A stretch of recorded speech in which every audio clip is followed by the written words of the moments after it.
I once again welcome you all to MSP lecture series on main group chemistry. In my last several lectures, I discussed about structure and bonding concepts. And today let me start about the chemistry of main group elements. Before I proceed group wise looking into the chemistry of S and P block elements, let me begin with the chemistry of hydrogen. Hydrogen is the simplest element in the periodic table, and ambiguity is there about its position in the periodic table, that means where it has to be placed.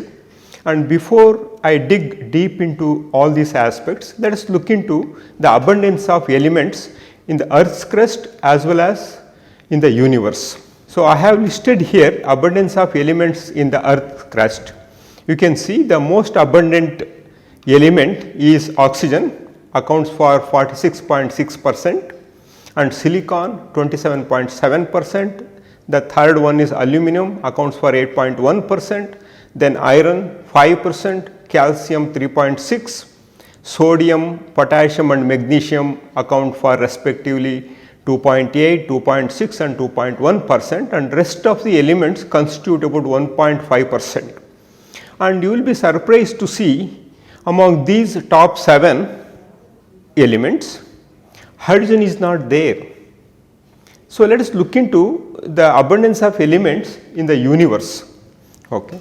So, you will be surprised to see hydrogen occupying the top position, and then next helium comes, and next oxygen and carbon, neon, iron, nitrogen, silicon, magnesium and sulfur. These are the top 10 most abundant elements in the universe, and you will be surprised to see both in the Earth's crust and in the universe, main group elements occupies major position, and except for iron in both the instances, most abundant elements are essentially the main group elements.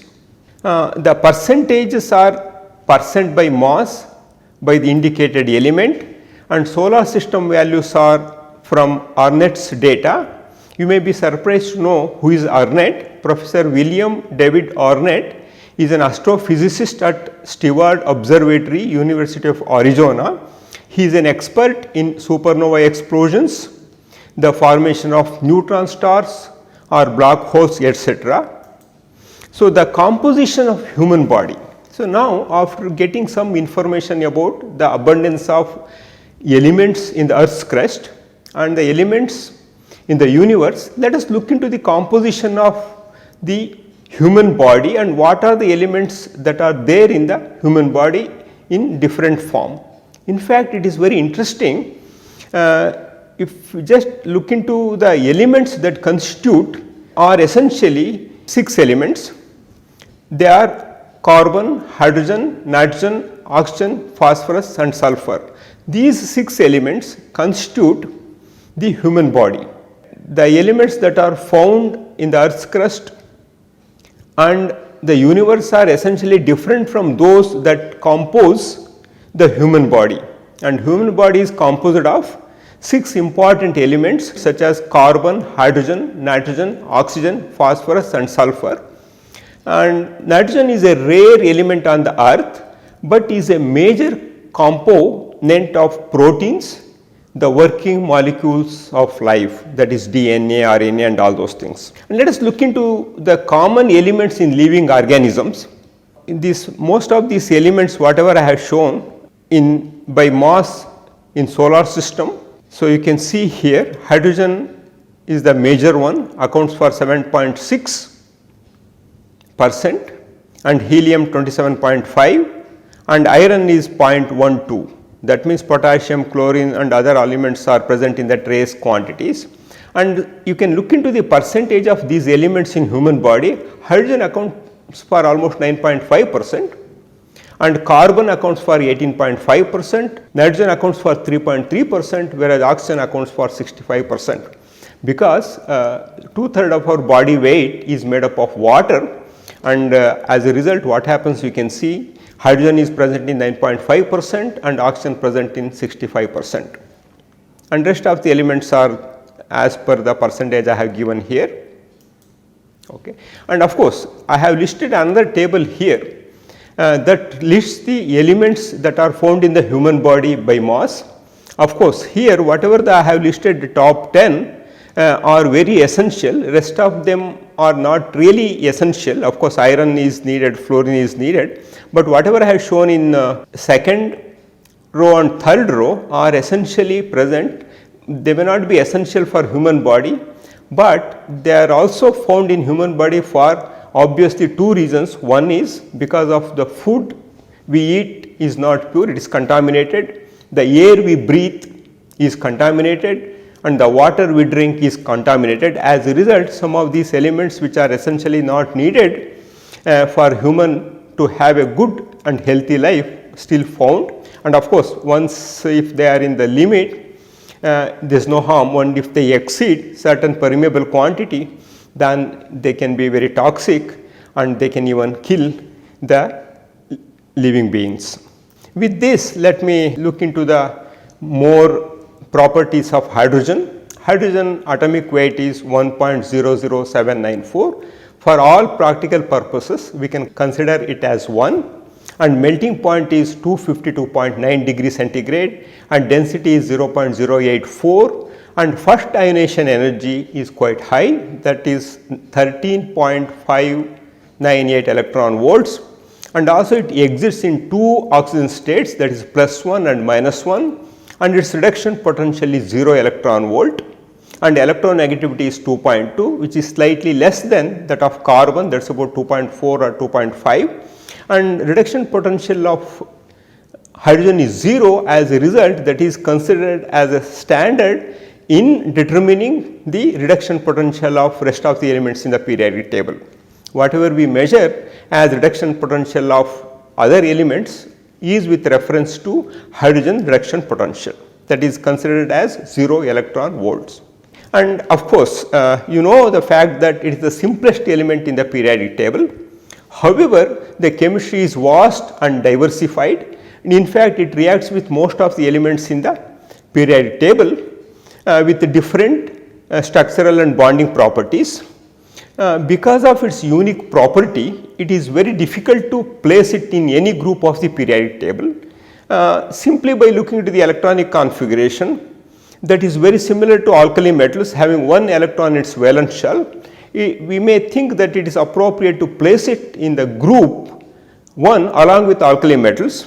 On the other hand, it is in short of one electron to have next inert gas configuration, that is helium. So, as a result, it can be considered as an element belongs to group 17, that is halogens, because all halogens have one electron short, that is s2p5 electronic configuration, and require just one electron to complete their octet to achieve the next inert gas configuration. That means now we have two options, whether it should be kept in group 1 along with alkali metals by virtue of being 1s1 having 1s1 electronic configuration, or by virtue of having one short of inert gas configuration, it can also be placed along with halogens in the group 17. But let us look into some aspects here. As I said, it is the simplest element. So, electronic configuration, we have a dilemma where it should be placed along with group 1 or group 17. Then H, when an electron is added, it achieves S2 electronic configuration, that is that of helium, and then same thing happens in case of chlorine. Chlorine, when it takes one electron, it becomes chloride, it goes from S2p5 to S2p6, but chlorine readily forms Cl minus compared to H forming H minus owing to the large electron affinity. And another difference between halides and hydrogen is halide ions are stable in water, whereas hydride ions readily hydrolyze in water.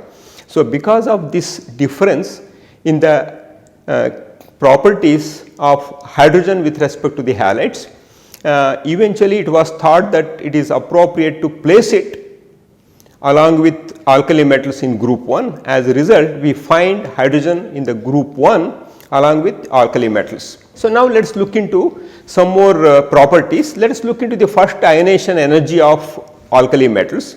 I have listed here for 5 alkali metals starting from lithium, sodium, potassium, rubidium and cesium, and the values are given in kilojoules per mole. Lithium has plus 526, sodium 502, potassium 425, rubidium 409 and cesium 382. As expected, first ionization energy is decreasing down the group because of the increase in the size of the atoms. Now let us look into the first ionization energy of halogen series.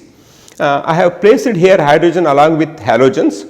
For hydrogen, first ionization energy is plus 1312 kilojoules per mole. For fluorine it is 1681, chlorine 1251, bromine 1140, iodine it is 1008, and for astatine it is 890 plus or minus 40. We do not have a precise value for astatine because it is a radioactive element, and that means here if we look into the ionization energy of halogens is quite comparable to the hydrogen, whereas the ionization energy is not at all comparable with the alkali metals. The first ionization energy also I have listed here for first 20 elements here. You can see ionization energy steadily increases in a period, whereas that decreases in the group. Those things I will discuss more again as and when I go to the respective group. And let us come to the isotopes of hydrogen. 3 isotopes of hydrogen are known. Okay, the most abundant one is hydrogen, also known as protium, having 1 proton and 0 neutron, and it is a very stable isotope. And next isotope is having 1 proton and 1 neutron. It is also a stable isotope and it accounts for 0.02%, that is deuterium, called 2H, the symbol is D, and third isotope is tritium 3H, symbol is T. It has 1 proton and 2 neutrons, and it is radioactive, and half life of tritium is 12.26 years. Okay. And essentially this tritium is prepared by cosmic ray bombardment of 14 nitrogen in the upper atmosphere or in a nuclear reactor by bombarding lithium with neutrons. You can see that equation I have given here. For example, take 6 lithium atoms and bombard with neutron, you get 3 hydrogen, that is tritium plus helium. So you get 1 hydrogen and 1 helium. So all the 3 isotopes are chemically identical, but they react at different rates, and this difference in reaction rate is used in the production of deuterium. Okay. As I mentioned, 99.98% of water essentially has H2O, and remaining 0.02% is essentially D2O, and the sea water is essentially the source of deuterium. And here there is an enormous difference is there in the rate of the reaction of these 3 isotopes. And of course, when we look into the reactivity of other elements having more than 1 isotope, the rate of the reaction may not differ significantly, whereas in case of hydrogen and deuterium the rate differs significantly because here the increase in the mass is almost 100%. 1H atomic weight is 1, whereas 2H atomic weight is 2, that means 100% increase is there. This kind of increase in the magnitude may not be seen in heavier elements. As a result, the impact of this one is very minimum, whereas in this case it is significant, and this significance in the rate of the reaction is exploited in the isolation of deuterium from normal water. So that means in every 6,420 atoms of hydrogen, 1 atom is deuterium, and this accounts for 99.98% of hydrogen and 0.02% of deuterium, mostly in ocean as D2O. And of course, deuterium was first discovered in 1932 by Harold Urey. The deuterium to protium ratio found in comets is very similar to that in Earth's oceans. This is one interesting observation. I repeat again, the deuterium to protium ratio found in comets is very similar to that in Earth's oceans, that is 156 atoms of deuterium per million hydrogen. This also supports the fact that much of the Earth's ocean water is originated from comets. There are some theories that say that some of the comets have hit the Earth and through which water has been transferred from comets to Earth, and there is some evidence from these aspects, that is deuterium to protium ratio in ocean water is essentially similar to that found in comets. For example, how we isolate deuterium plus how we isolate or separate deuterium from hydrogen is by electrolysis of water. So, in electrolysis of water, hydrogen gas produced is enriched in 1H and the residual water is enriched in heavier and more slowly reacting D. That means, when you perform electrolysis of water, as more and more water is decomposed to give hydrogen and oxygen, okay, the residual water is left is essentially concentrated with only D2O. So, at some point of time this D2O can be taken out and separated. So, the most abundant element in the universe next to helium is hydrogen, I repeat again, and free hydrogen is very reactive, and the majority of the element exists in combined state with other elements. That means, essentially in the free form it is not at all there in the Earth's crust, however, it is in the combined form, it is there, and mostly in the combined form means mostly in the form of water. So, that means water, hydrated minerals, and also as organic compounds. In organic compounds, hydrocarbons, of course H is always there. And in brine we have, and brine is nothing but a sodium chloride in water with percentage of sodium chloride varying between 3.5 to 26. And how one can prepare hydrogen? So, essentially we have several methods at our disposal to prepare hydrogen. One is electrolysis of water, electrolysis of brine using mercury as an electrode, reforming of hydrocarbons, thermal cracking of hydrocarbons, and hydrolysis of ionic metal hydrides, essentially alkali metal and alkaline earth metals which are highly electropositive and they are ionic hydrides and they react violently with water, liberating hydrogen. So, let us look into some of these methods.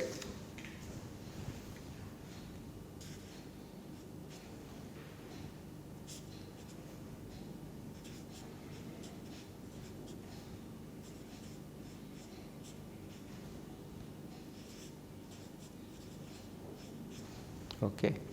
So, this is one method, it is electrolysis of water, you get H2 and O2. And then I mentioned electrolysis of brine using mercury as an electrode. Initially brine, as I mentioned, is sodium chloride in water with percentage varying between 3 to 26.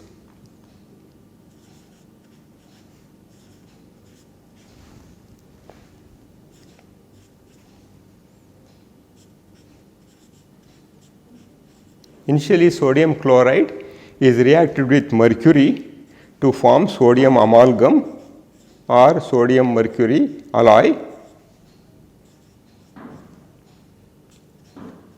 through the liberation of chlorine.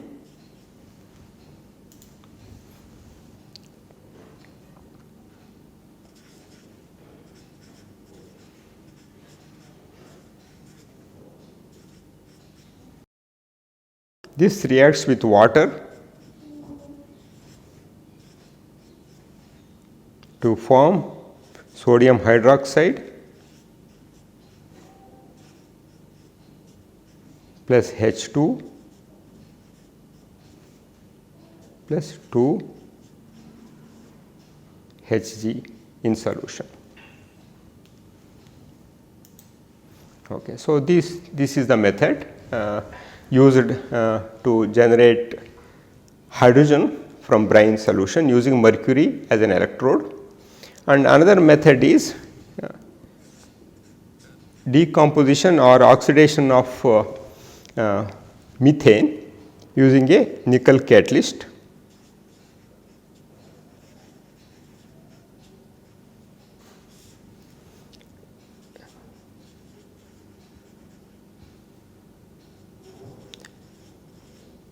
This gives a mixture of H2 plus CO.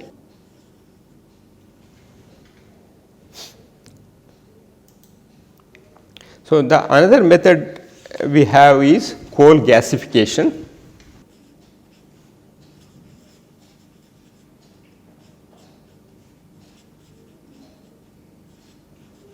Okay. So, here coal is treated with steam at very high temperature.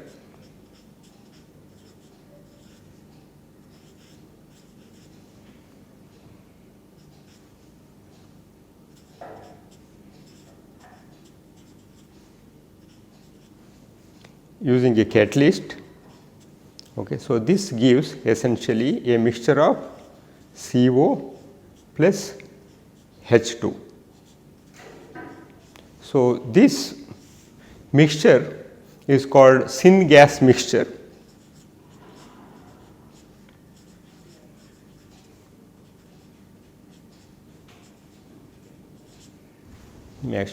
So, this syngas mixture, okay, with steam using iron chromate at 673 Kelvin essentially gives, okay, CO2 and H2. For example, you consider this CO gas or syngas, a mixture of, you get CO2 plus H2.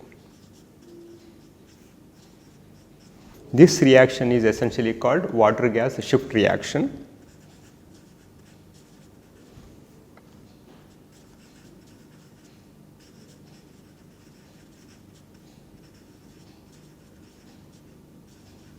Okay. And of course, besides this, okay, 77% of industrial H2 is from petrochemicals. So, 77% of industrial H2, the source is petrochemicals,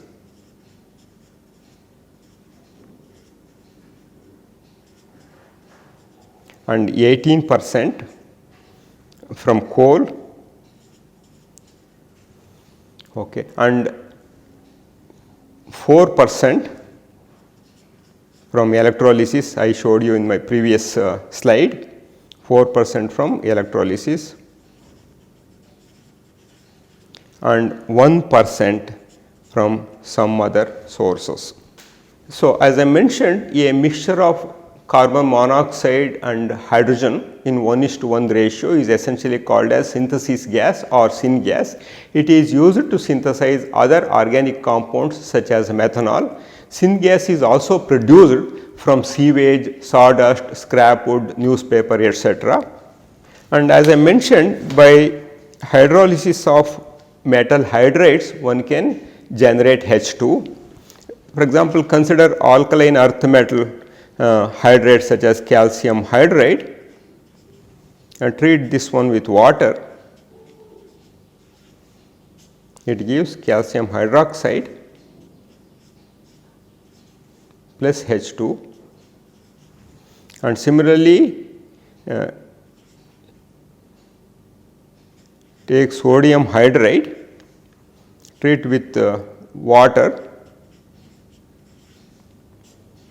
gives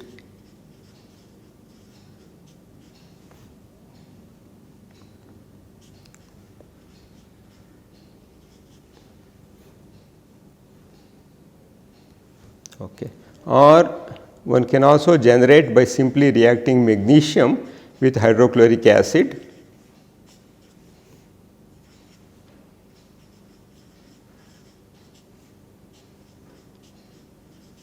So, these are some of the methods that are used to generate or prepare hydrogen.